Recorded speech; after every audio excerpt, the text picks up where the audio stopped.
يا السلام عليكم. اخباركم ايه؟ دي الطريقه اللي انا بتعامل بيها مع اي جهاز تكييف في الوحده الخارجيه.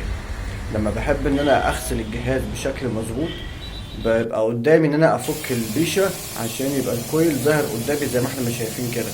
طالما الكويل ظاهر قدامي زي ما احنا مش شايفين كده، بتقدر ان انت بالمسدس تطول اي جنب كده في زاويه او اي اتجاه، تقدر انت تغسل بشكل مظبوط وتقدر تخلي الكويل يبقى نضيف. ومن الناحية التانية، بعد ما بتتأكد انك انت غسلت وجها لوجه كده الكويل، بتقدر ان انت تشوف الكويل من الظهر وبتديله برضه بالمسدس. بس فكرة انك تشيل المروحة بيساعدك اكتر انك تغسل بشكل مظبوط. ودي طريقة مش كل الناس بتعملها ومش بتتم في كل الأجهزة.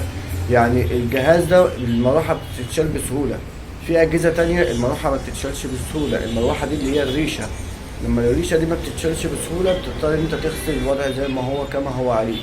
غير في أماكن تانية بتضطر ان انت تفك الجهاز كله بالكامل عشان تقدر تغسل بشكل كويس. وده كان الفيديو بتاع النهارده، شرح تفصيلي انك ازاي تغسل الوحدة الخارجية عن طريق انك تفك الريشة وتغسل بشكل مظبوط.